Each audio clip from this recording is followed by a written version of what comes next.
Hi friends, ಇದು ಒಂದು good news ಅಂತಲೇ ಹೇಳಬಹುದು. NW ಅವರ ಚಾಲನಾ ವೃತ್ತಿ ಪರೀಕ್ಷೆ ಸಲುವಾಗಿ ತುಂಬ ಜನ ಅಭ್ಯರ್ಥಿಗಳು ತುಂಬ ಹೊತ್ತಿನಿಂದ ವೇಟ್ ಮಾಡುತ್ತಾ ಇದ್ದರು. ಫೈನಲ್ ಆಗಿ ಈಗ NW ಇಂದ ಒಂದು ನೋಟಿಫಿಕೇಷನನ್ನು ಹೊರಡಿಸಿದ್ದಾರೆ ಚಾಲನಾ ವೃತ್ತಿ ಪರೀಕ್ಷೆಯ ಸಲುವಾಗಿ. ಯಾವ ರೀತಿ ನೀವು ಈಗ ಒಂದು ಕರೆಪತ್ರವನ್ನು ಡೌನ್ಲೋಡ್ ಮಾಡಿಕೊಳ್ಳಬೇಕು, ಯಾವಾಗ ಈ ಒಂದು ಚಾಲನಾ ವೃತ್ತಿ ಪರೀಕ್ಷೆ ಸ್ಟಾರ್ಟ್ ಆಗುತ್ತದೆ, ಸಂಪೂರ್ಣ ಮಾಹಿತಿ ಈ ವಿಡಿಯೋದಲ್ಲಿ ತಿಳಿಸಿಕೊಡುತ್ತೇನೆ. ವಿಡಿಯೋ ಸ್ಕಿಪ್ ಮಾಡದೆ ಕೊನೆವರೆಗೂ ನೋಡಿ. ಯಾರೆಲ್ಲ ನನ್ನ ಚಾನಲ್ ಹೊಸದಾಗಿ ನೋಡುವವರು ಪ್ಲೀಸ್ ಸಬ್ಸ್ಕ್ರೈಬ್ ಮಾಡಿ ಮತ್ತು ಪಕ್ಕದಲ್ಲಿರೋ ಬೆಲ್ ಐಕನ್ ಅನ್ನು ಕ್ಲಿಕ್ ಮಾಡಿ. ನಾನು ಹಾಕುವ ಈ ರೀತಿಯ ಹೊಸ ಹೊಸ ಉದ್ಯೋಗದ ಮಾಹಿತಿ ಬೇಗನೆ ನಿಮ್ಮ ಹತ್ತಿರ ತಲುಪುತ್ತದೆ. ನೋಡಿ ಫ್ರೆಂಡ್ಸ್, ಇದು ಒಂದು ಗುಡ್ ನ್ಯೂಸ್. ನೋಡಿ, ವಾಯುವ್ಯ ಕರ್ನಾಟಕ ರಸ್ತೆ ಸಾರಿಗೆ ನಿಗಮದಿಂದ ಒಂದು ನೋಟಿಫಿಕೇಷನ್ ಬಿಟ್ಟಿದ್ದಾರೆ. ಚಾಲಕ ಕಮ್ ನಿರ್ವಾಹಕ ಪರಿಶಿಷ್ಟ ಜಾತಿ ಹಿಂಬಾಗಿ ಹಾಗೂ ಚಾಲಕ ಕಮ್ ನಿರ್ವಾಹಕ ಹಾಗೂ ಚಾಲಕ ಡ್ರೈವರ್ ಮತ್ತು ಡಿಕಂಸಿಯವರ ಹುದ್ದೆಗಳಿಗೆ ಅರ್ಹರಾದ ಅಭ್ಯರ್ಥಿಗಳಿಗೆ ದಿನಾಂಕ 14/12/2024 ಚಾಲನಾ ವೃತ್ತಿ ಪರೀಕ್ಷೆ ಪ್ರಾರಂಭಿಸಲಾಗುವುದು.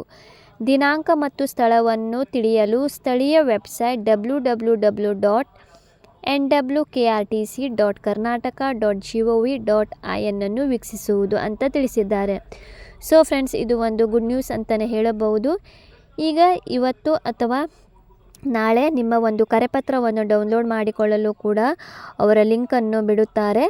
ಆಮೇಲೆ ನೀವು ಅಲ್ಲಿಂದ ನಿಮ್ಮ ಒಂದು ಸ್ಥಳ ಮತ್ತು ದಿನಾಂಕವನ್ನು ನೀವು ನೋಡಿ ನಿಮ್ಮ ಒಂದು ದಿನಾಂಕ ಮತ್ತು ಸಮಯಕ್ಕೆ ನೀವು ಸರಿಯಾಗಿ ಡ್ರೈವಿಂಗ್ ಟೆಸ್ಟಿಗೆ ಹಾಜರಾಗುವುದು. ಅದೇ ರೀತಿ KSRTCಯಲ್ಲಿ ಹಾಸನ ಯಾರು ಆಯ್ಕೆ ಮಾಡಿಕೊಂಡಿದ್ದೀರಿ ಅವರಿಗೆ 16ನೇ ತಾರೀಕಿನಿಂದ ಚಾಲನಾ ವೃತ್ತಿ ಪರೀಕ್ಷೆ ಪ್ರಾರಂಭವಾಗಲಿದೆ. ಇವತ್ತು ಅವರು ಕರೆಪತ್ರ ಡೌನ್ಲೋಡ್ ಮಾಡಿಕೊಳ್ಳಲು ಲಿಂಕನ್ನು ಬಿಡುತ್ತಾರೆ ಅಂತ ತಿಳಿಸಿಕೊಟ್ಟಿದ್ದರು. ಬಟ್ ಸರ್ವರ್ ಸಮಸ್ಯೆಯಿಂದ ಲಿಂಕ್ ಓಪನ್ ಆಗ್ತಾ ಇಲ್ಲ. ಇವತ್ತು ರಾತ್ರಿಯೊಳಗೆ ಅಥವಾ ನಾಳೆ ಬೆಳಿಗ್ಗೆ ನೀವು ನಿಮ್ಮ ಒಂದು ಕರೆಪತ್ರವನ್ನು ಡೌನ್ಲೋಡ್ ಮಾಡಿಕೊಳ್ಳಬಹುದು.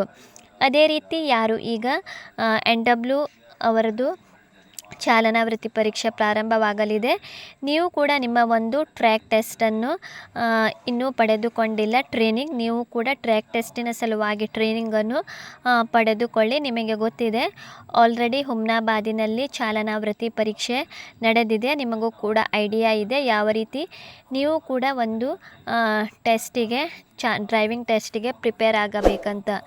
ಸೊ ಏನಾದರೂ ಡೌಟ್ ಇದ್ದರೆ ನೀವು ಕಮೆಂಟ್ ಸೆಕ್ಷನ್ನಲ್ಲಿ ಕೇಳಬಹುದು. NWದವರಿಗೆ ಆಲ್ರೆಡಿ ಮೆಸೇಜ್ ಕೂಡ ಬಂದಿರಬಹುದು. ಕೆಲವಷ್ಟು ಅಭ್ಯರ್ಥಿಗಳಿಗೆ ಕೆಲವೊಮ್ಮೆ ಮೆಸೇಜ್ ಬರುವುದಿಲ್ಲ. ಸೊ ಅವರು ವೆಬ್ಸೈಟ್ನಲ್ಲಿ ಲಿಂಕ್ ಬಿಡುತ್ತಾರೆ. ಆಮೇಲೆ ನೀವು ನಿಮ್ಮ ಒಂದು ಕರೆಪತ್ರ ಡೌನ್ಲೋಡ್ ಮಾಡಿಕೊಂಡು ನೀವು ಕೂಡ ಸಮಯ ಮತ್ತು ದಿನಾಂಕವನ್ನು ನೀವು ನೋಡಬಹುದು. ಸಮಯ ಎಲ್ಲರಿಗೂ ಸೇಮ್ ಇರುತ್ತದೆ, ಮೇ ಬಿ 7:30ಕ್ಕೆ. ಯಾಕಂದರೆ ಹುಮ್ನಾಬಾದಿನಲ್ಲಿ ಕೂಡ ಎಲ್ಲರಿಗೂ ಕೂಡ 7:30ಕ್ಕೆ ಅವರು ಕರೆದಿದ್ದರು. ಸೊ ಎಲ್ಲರಿಗೂ ಕೂಡ ಟೈಮಿಂಗ್ ಸೇಮ್ ಇರುತ್ತದೆ, ದಿನಾಂಕ ಅಷ್ಟೇ ಬೇರೆ ಬೇರೆ ಇರುತ್ತದೆ.